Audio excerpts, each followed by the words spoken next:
daripada Allah, maka itulah kita rasa pekerjaan kita boleh selesaikan masalah kita, duit kita boleh selesaikan masalah kita, anak-anak boleh selesaikan masalah kita, kan?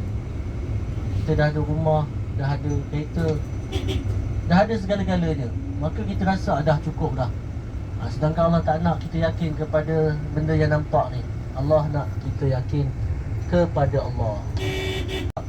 Kita kembali kepada Allah.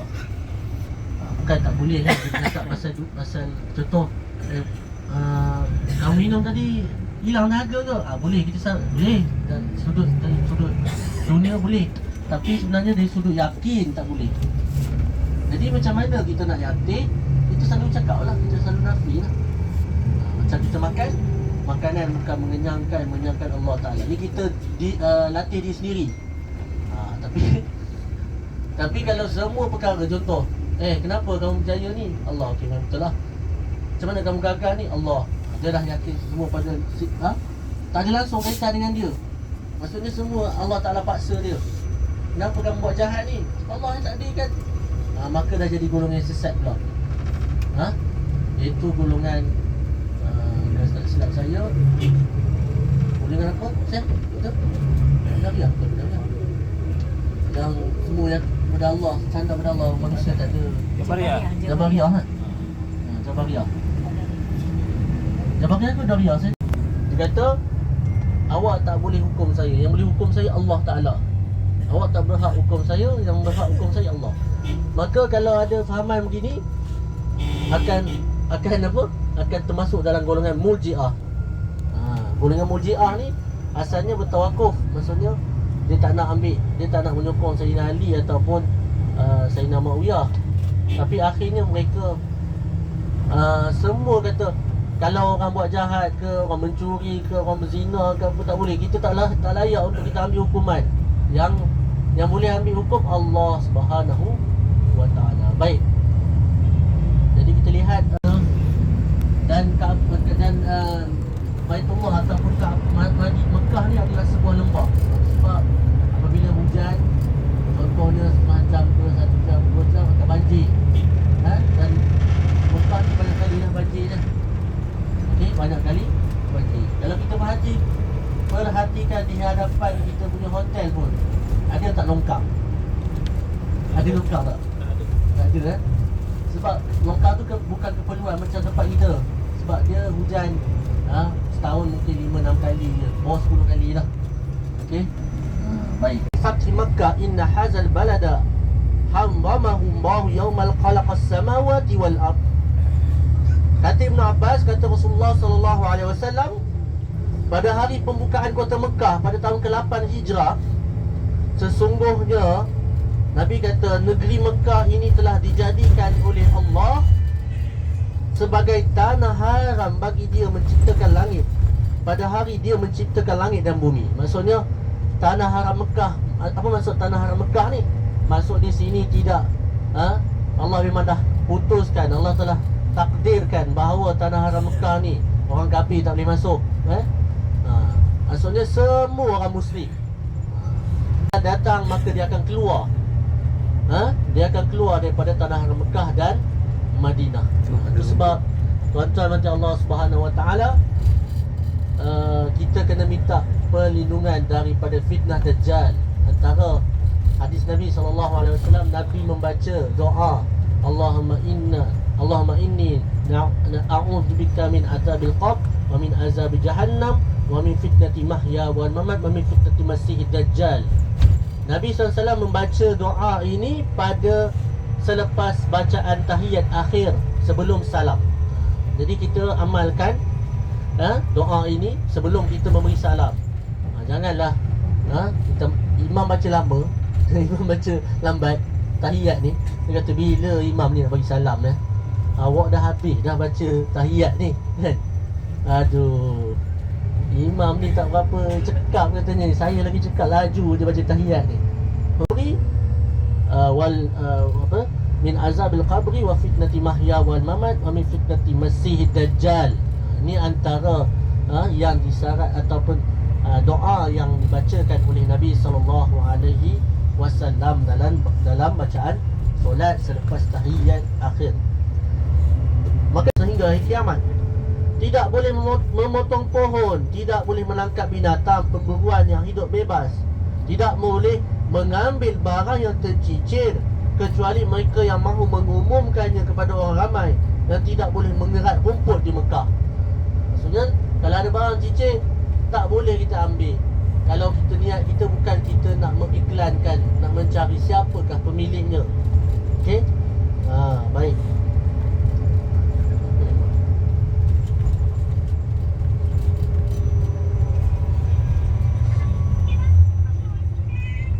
Dan Allah kata waman dakhalahu amina.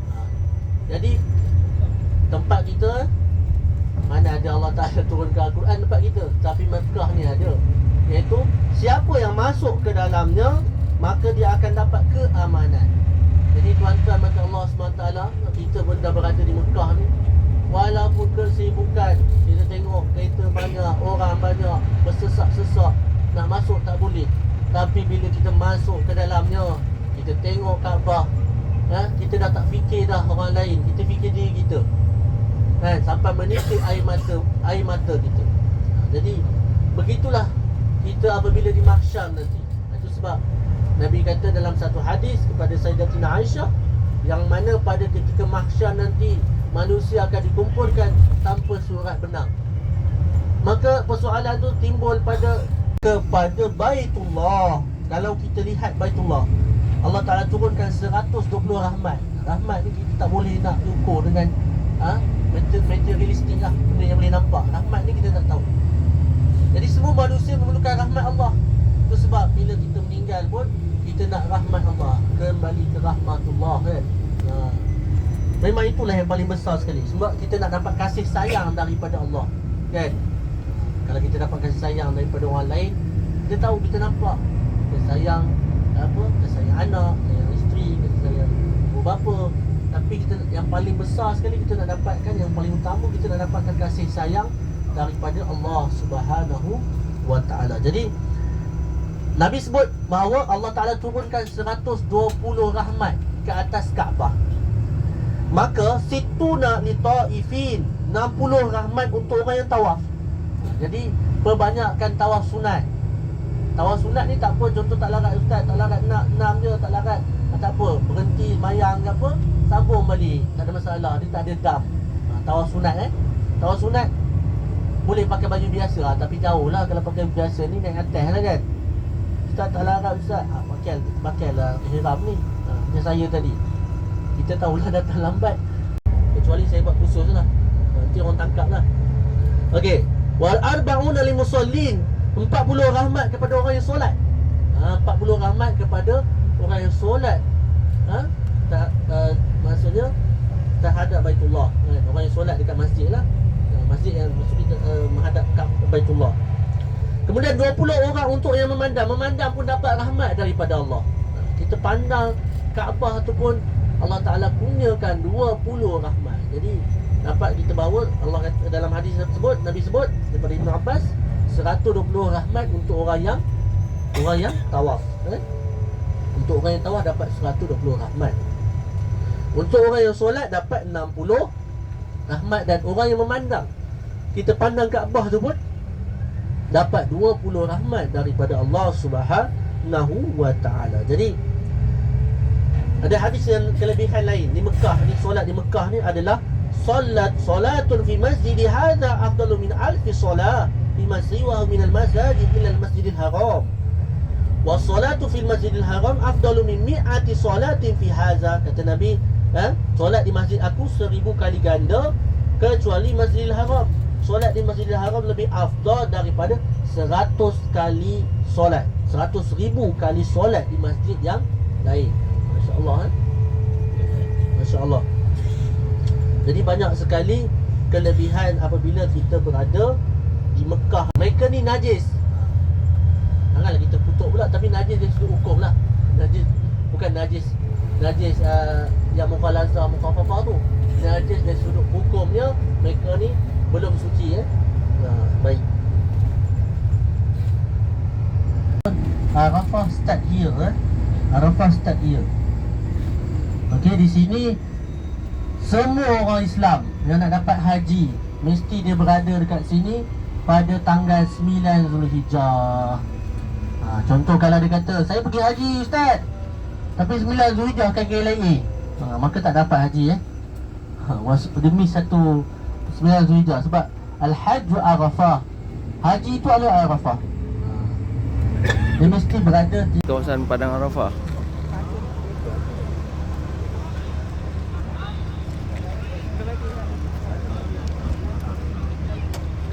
Tempat orang nak wukuf. Ini yang berlaku di antara bezalah kita orang Islam dengan orang Kristian. Orang Kristian kata kita kena salib Nabi Isa sebab nak menghapuskan dosa Adam. Apa dosanya? Dia kata sebab kesalahan Adam ni memakan buah tadi, buah larangan. Buah itu sebenarnya syaitan. Itu sebab syaitan ni dia suka meletakkan kita benda yang tak ada supaya ada lah. Dah elok dah duduk syurga kan. Tapi ni takdir Allah. Maka syaitan ni berkata, Adam, kamu nak duduk kekal kat sini tak? Mestilah nak kan. Kamu kena makan buah ni. Bukan Allah dah larang. Allah dah larang, aku tak nak makan. Maka dia pun pergi dekat, dia tak boleh lah, dia ni tak boleh khotim lah suami dia ni. Maka dia pergi kat isteri dia. Dia kata, Hawa, kamu nak duduk kekal dalam neraka dengan suami, dalam surga dengan suami kamu tak? Mesti nak lah. Tapi syaratnya kamu makan buah ni, buah kekal ni. Maka Hawa pun duduk suami dia, abang-abang. Jadi syaitan kata, Iblis ni, syaitan ni dia kata, kita kalau nak kekal dalam syurga, kita makan buah ni kan. Maka makanlah. Makan panggil buah kuldi tu kekal, mulut. Maka akhirnya Allah Ta'ala telah menetapkan, hukumkan, campakkan ke dunia, dia pisahkan. Bukannya campakkan bersama forever bukan. Satu dekat India, Nabi Adam terdampar dekat India, dan Sayyidina Hawa terdampar dekat Jeddah. Sebab Jeddah ni kota nenek tu nenek kita, Hawa lah. Jadi daripada Jeddah, Sayyidina Hawa jalan sampai kat sini. Kemudian Sayyidina Adam daripada India jalan sampai sini. Bolehlah kita bayangkan macam mana perjalanan mereka ni, cukup susah nak menempuh berapa benua. Tapi zaman tu Nabi Adam besar lah, bukan macam kita ni kan. Nabi Adam berapa panjang tinggi dia, lebarnya kan. Tapi nak ceritakan, Nabi Adam bukanlah berdosa macam mana Kristian kata Nabi Adam kena tebus dengan salib Nabi Isa, kan. Sebab dalam Al-Quran Allah dah cerita, aku nak jadikan khalifah bukan dekat syurga. Allah cerita ayat tu. Mana doktor? Okey, maksudnya mafhumnya saya ingat wa idh qala rabbuka lil malaikati inni ja'ilun fil ardi. Maksudnya Allah berkata kepada malaikat. Allah berkata kepada malaikat, wahai malaikat, aku nak jadikan khalifah fil ard, dekat bumi. Allah tak kata aku nak jadi khalifah dekat syurga, tak ada. Itu tandanya bahawa Allah memang dah takdirkan Nabi Adam itu memang akan mentadbir jadi khalifah macam kita ni. Kita dapat mentadbir bumi lah kan. Kita takbir haiwan, takbir tumbuhan, takbir bumi, gunung ganang semua kita takbir. Walaupun sebenarnya gunung ganang kan kita ni sebagai khalifah. Kemudian malaikat kata apa? Bukankah dia malaikat macam ada satu sedikit pengetahuan tentang manusia ni? Manusia ni selalu menumpahkan darah. Selalu berbunuh-bunuh, menumpahkan darah. Tapi Allah kata apa? Kamu tak tahu apa yang aku tahu. Apa yang malaikat tak tahu yang kita tahu? Iaitu Allah telah wa'allamal asma'. Allah telah ajarkan kepada Nabi Adam semua ilmu yang kita fizik, biokimia, ilmu bahasa Melayu, bahasa Arab, bahasa India apa semua ni mestilah datang daripada Nabi Adam. Tapi malaikat tahu, malaikat tak tahu. Itulah bahasa beza dia. Allah Ta'ala ajarkan semua nama-nama kat dalam dunia ni, semua ada nama kan. Bahasa ada nama, contoh dalam bahasa Melayu lah, bahasa Arab jadi Hafidah kan. Semua ilmu bahasa, ilmu fizik, ilmu bio, kimia apa semua tu semua dah ada pada Nabi Adam. Tu beza dia. Malaikat tak ada Malaikat aja apa yang Allah Ta'ala perintahkan dia buat. Tapi ilmu tu Allah tak bagi. Itu yang maksudnya lebihnya kita, Allah telah pilih kita menjadi khalifah. Okey, jadi saya bagi masa. Mari kita naik Jabal Rahmah.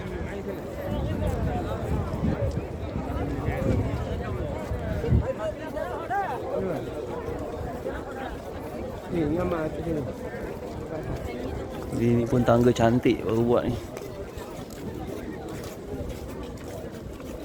Banyak orang conteng-conteng. Kau nak tulis conteng kat sini?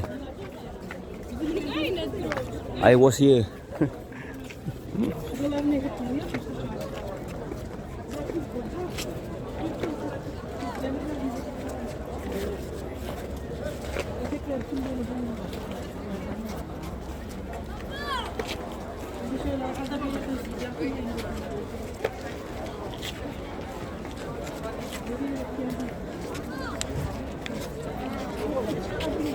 Jom ikut ustaz tu.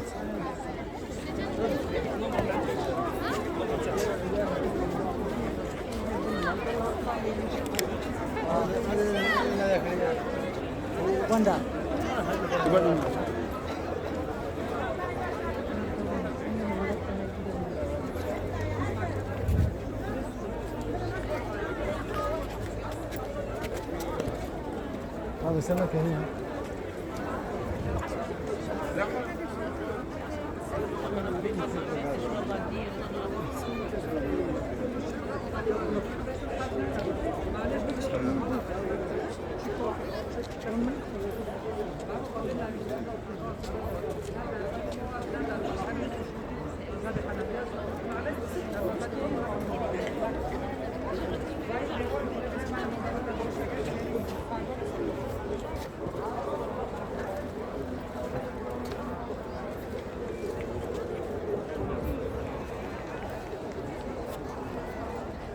May Allah grant him commendation and protection. Allah, the most exalted, stated, the lessons that were revealed were only given to people in order for them to sincerely devote all worship and obedience to Allah alone.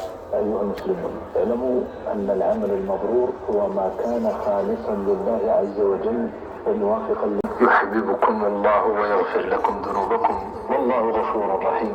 قل أطيعوا الله ورسوله فإن تولوا فإن الله لا يحب الكافرين.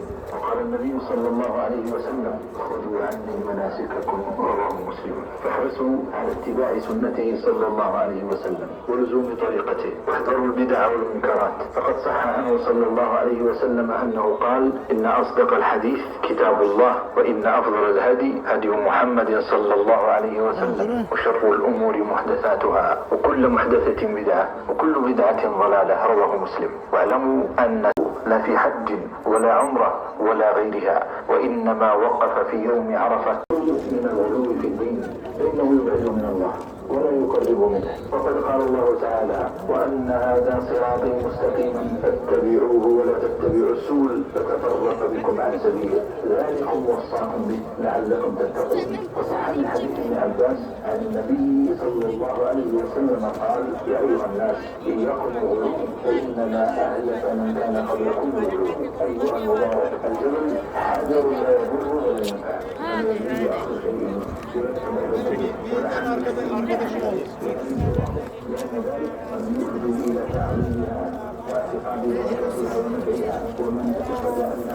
Tarik, tarik.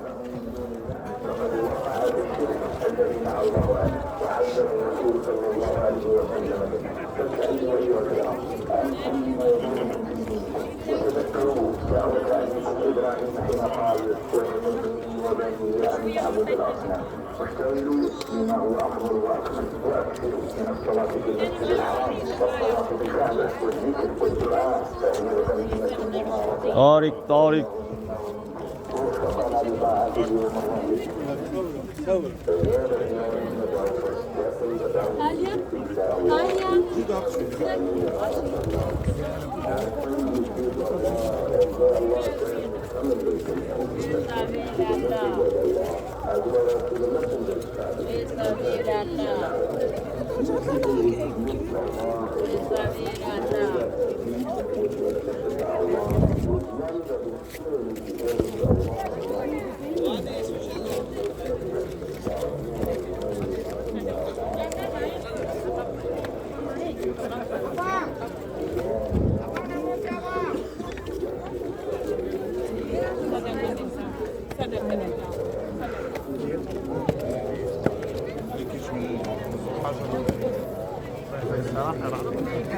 Ha?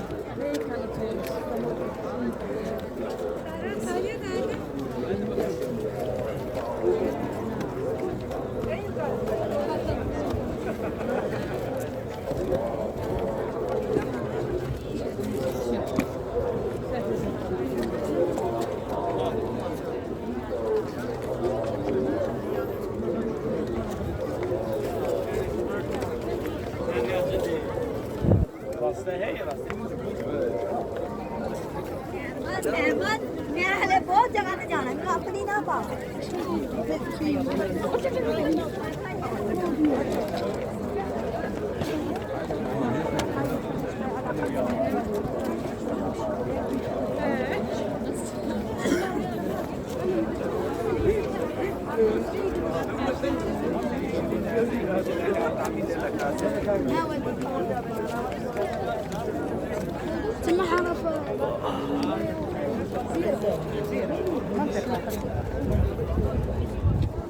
بس هنختار داير ما يقدرون نصور هناك ونطلع هذا عفوا حتى حرام التمسك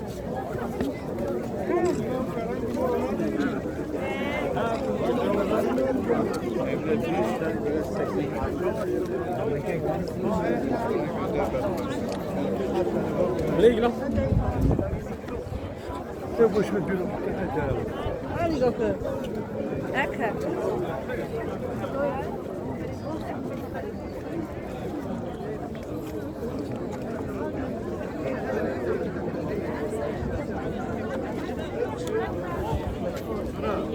Tidak boleh dibuat begitu ya. Sebelah ujung kan? Sebelah sana ujung.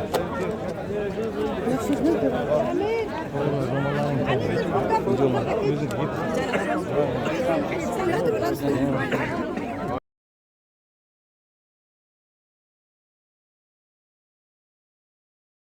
Habli minas salihin. Kita baca sama-sama insya-Allah. Saya buat macam kat sekolah sikit lah, boleh tak? Bismillahirrahmanirrahim. Bismillahirrahmanirrahim. Rabbi habli Rabbi habli minas salihin. minas salihin. Sekali lagi. Rabbi habli Rabbi habli minas salihin. minas salihin. Apa maknanya? Ya Allah. Ni tak ikut lah. Bila aku zuriat yang soleh, anak yang soleh, habli minas salihin. Berapa lama kata ulama tafsir, kalau kita buka dalam kitab-kitab tafsir, kebanyakan mufassirin mengatakan lebih daripada 86 tahun Nabi Allah Ibrahim baca doa ni je. Kan? Waktu nak dapat anak, nak tunggu anak. Sebab tu saya kadang-kadang kalau kat masjid orang tanya, ustaz ni saya anak menakan, kan, menantu saya lama dah tak dapat anak. Jadi kalau boleh macam-macam dah, kan. Duk kata jangan press motor juga, kan. Duk abang kata jangan baca buku, tak mau baca buku juga. Iaitulah kita baca surah Taha. Ini kita cara nak beramal dengan ayat-ayat Al-Quran. Tepatnya pada ayat yang pertama hingga ayat yang ke-10. Jadi ibu-ibu nanti waktu tawaf boleh baca, niat kepada anak-anak kita. Okey. Jadi dibaca doa ni lama, dapat anak. Maka waktu Nabi Allah Ibrahim, illa wahyun yuha. Nabi-nabi ni dia tak serupa kita. Mimpi Nabi ni adalah wahyu di sisi Allah. Betul tak Ustaz? Okey. Kalau anak salah ada tegur. Jadi, maka waktu tu Nabi Allah Ibrahim AS diganggu oleh iblis. Kan? Tapi nabi-nabi ni iman mereka Yazid wa Yazid. Dia tak sama macam kita. Kita ni Yazid wa Yanqus. Bertambah dan berkurang. Nabi-nabi ni bertambah dan bertambah. Dia tak sama. Maka diganggu pula isteri, iaitulah Siti Hajar. Diganggu pula. Siti Hajar ni wanita yang beriman kepada Allah Subhanahu Wa Taala. Tak makan sama juga. Maka diganggulah kepada anaknya. Siapa anak dia?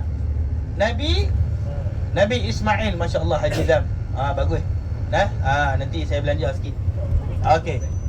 Jadi dapat anak nama Ismail. Bila mana iblis ganggu Nabi Allah Ismail, maka apa dibuat oleh Nabi Allah Ismail? Dia ambil ketulan batu dan dia baling kepada iblis laknatullah. Dan Allah Subhanahu taala memerintahkan perlakuan tersebut dilakukan oleh umat Nabi sallallahu alaihi wasallam setiap tahun. Di Jamrah, adalah Jamrah Aqabah. Ada banyak tempat. Maka di situ kita akan buat 7 kali lontaran. 7 kali tu ketika mana Nabi Allah Ismail alaihi salam. Kita ambil balik pedoman. Itu semua ada ibrah-ibrah dia. Ada asbabun wurud dia. Sebab diturunkan tu bukan saja.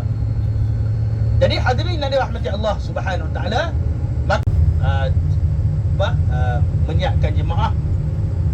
Allah Taala sebut di dalam Al-Quran, dalam surah Al-Qari'ah, kita ada baca ibu-ibu. Al-Qari'ah, mal Qari'ah, wa ma adraka mal Qari'ah. Kalau kita belajar dalam ilmu tafsir, kalau ada ni mana-mana ayat ni ibu-ibu ayah-ayah, kalau ada satu soalan dan Allah jawab soalan tu, itu sangat important kepada kita. Saya ulang balik. Kalau ada persoalan dan Allah jawab soalan tersebut, maka itu perkara yang sangat penting kepada kita. Contoh dia, wa ma adraka mal qari'ah.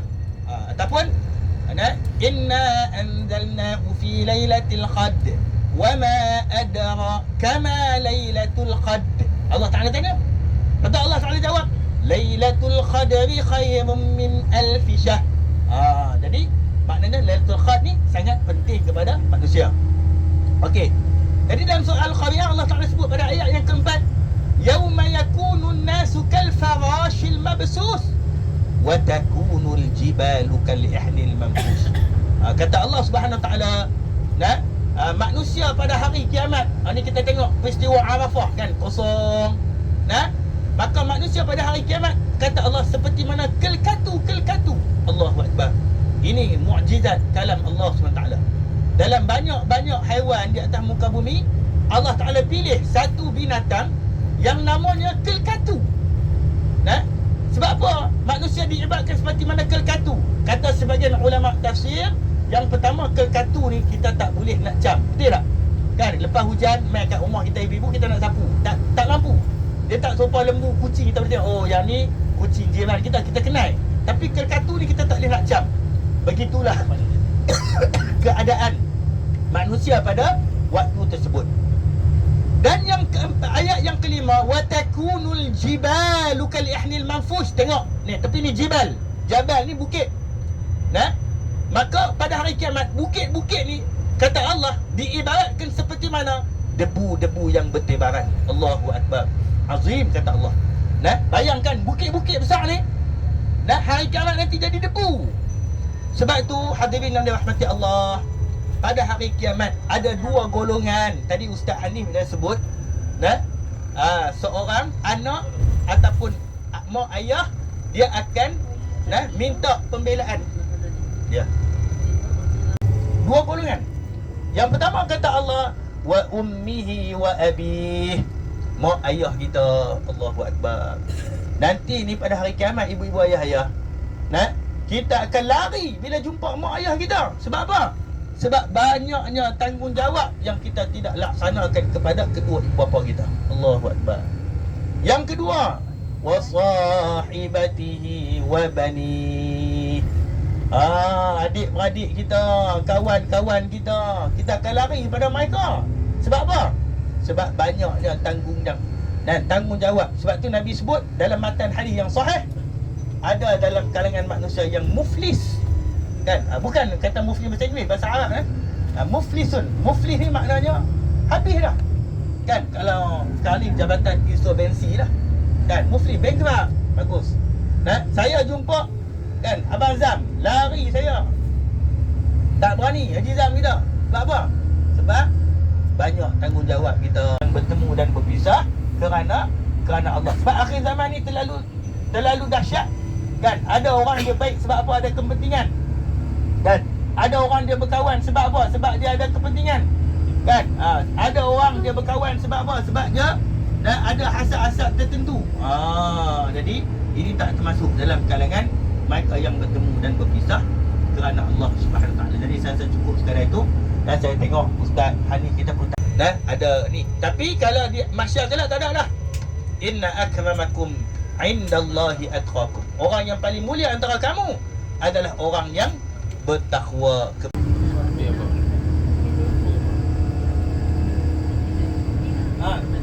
Kebiasaannya flyover ni penuh kan? Di atas sana juga adalah untuk kerabat-kerabat juga. Tu di yang macam apartment tu. Okey. Surah Wusta. Hari pertama Kubra, betul? Ya. Pertama. Kemudian tu hari 10 lah, 10 Zulhijjah. 11, 12, 13 lepas raya haji 3 jamarat. Maksudnya kutip batu dekat Muzdalifah tadi 7. Banyaklah bukan 7 kan. 7